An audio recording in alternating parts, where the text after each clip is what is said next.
Hello everyone. पिछली class में हमने wave nature of electromagnetic radiations पढ़ा था। हमने सीखा कि लाइट एक इलेक्ट्रोमैग्नेटिक वेव है। हमने वेवलेंथ, फ्रीक्वेंसी और वेव नंबर भी पढ़ लिया है। अब नेक्स्ट क्वेश्चन ये आता है कि क्या सभी इलेक्ट्रोमैग्नेटिक वेव्स सेम होती हैं? नहीं, इनकी वेवलेंथ और फ्रीक्वेंसी अलग अलग होती है। इसी बेसिस पर इन्हें अलग ग्रुप्स में डिवाइड भी किया गया है और इसी कलेक्शन को हम कहते हैं electromagnetic spectrum. What is that called as electromagnetic spectrum. अब इलेक्ट्रोमैग्नेटिक स्पेक्ट्रम का मतलब क्या है? इसका मतलब है कि कंप्लीट अरेंजमेंट रेडिएशंस का, बट अकॉर्डिंग टू वेवलेंथ और फ्रीक्वेंसी। सभी इलेक्ट्रोमैग्नेटिक वेव्स को उनकी वेवलेंथ या फिर फ्रीक्वेंसी के ऑर्डर में अरेंज करना, बस इसी अरेंजमेंट को इलेक्ट्रोमैग्नेटिक स्पेक्ट्रम कहते हैं। So what will be the definition of it? The arrangement of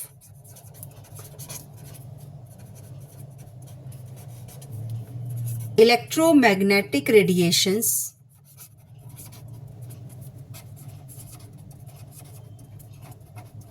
in the increasing or decreasing order of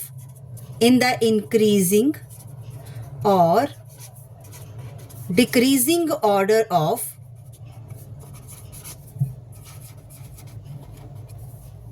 wavelength or frequency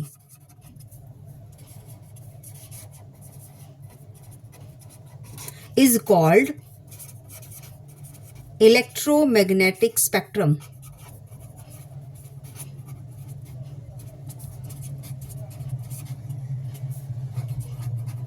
अब next is types of electromagnetic radiations. Types of electromagnetic radiations.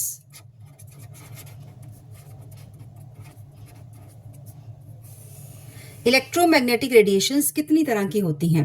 Electromagnetic radiations 7 important types की होती हैं। Number 1 is radio waves, microwaves, infrared, visible light, ultraviolet, X rays and gamma rays. इसकी easy trick भी मैं आपको बता देती हूँ। RMIVUXG।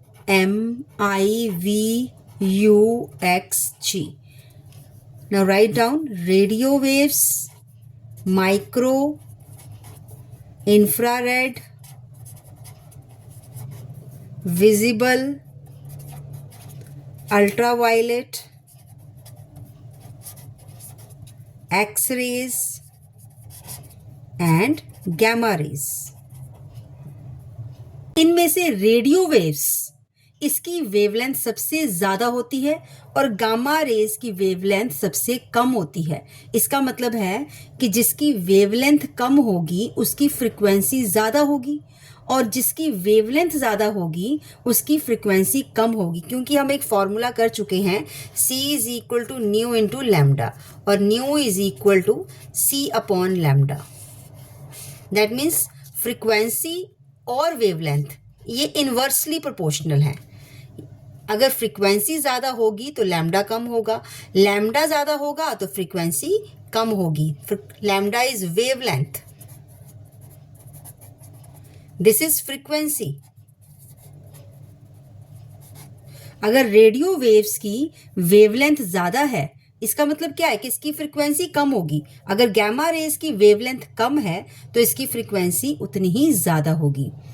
So wavelength increases upwards and frequency increases downwards. Order of wavelength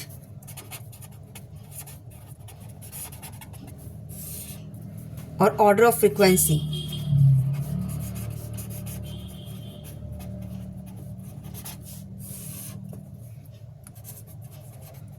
Radio waves greater than microwave,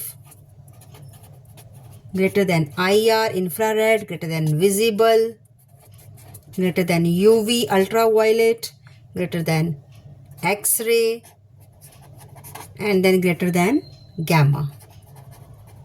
इसमें क्या होगा?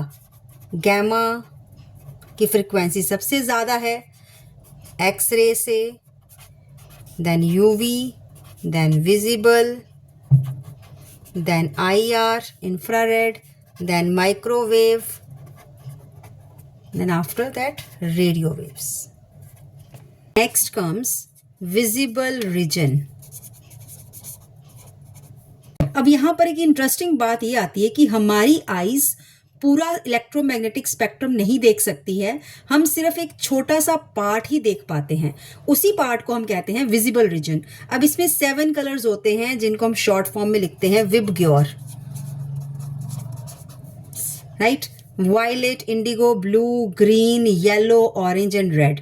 बस यही कलर्स हैं जो ह्यूमन आई देख सकते हैं, बाकी रेडिएशंस हमें दिखाई नहीं देंगी। वो it is the only part which is visible to human eye, and it contains 7 colors.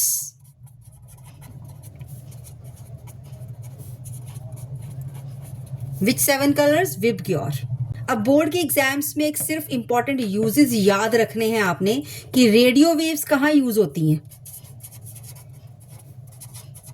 Radio waves use होती हैं रेडियो एंड टीवी कम्युनिकेशन में।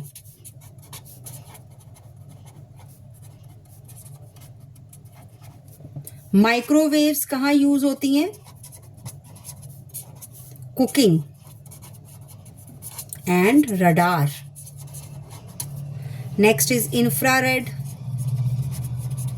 ये यूज होती है रिमोट कंट्रोल्स में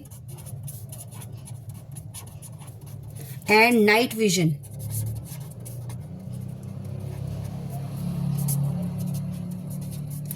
नेक्स्ट इज विजिबल लाइट, ये विजन के लिए यूज होती है। Next is ultraviolet, sterilisation के लिए ऑफ द इंस्ट्रूमेंट्स।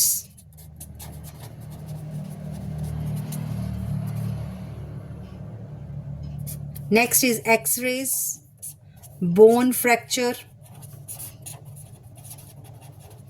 डिटेक्शन के लिए यूज होती हैं। And next is gamma rays, ये कैंसर ट्रीटमेंट में यूज होती हैं। बस आपने इतना ही याद करना है। So final revision, electromagnetic spectrum क्या होता है? Arrangement of electromagnetic radiations. 7 radiations होती हैं रेडियो वेव्स की, सबसे ज्यादा वेवलेंथ, लॉन्गेस्ट वेवलेंथ है। Gamma rays have highest frequency. Visible light is the only part which is seen by the human eye. Thank you.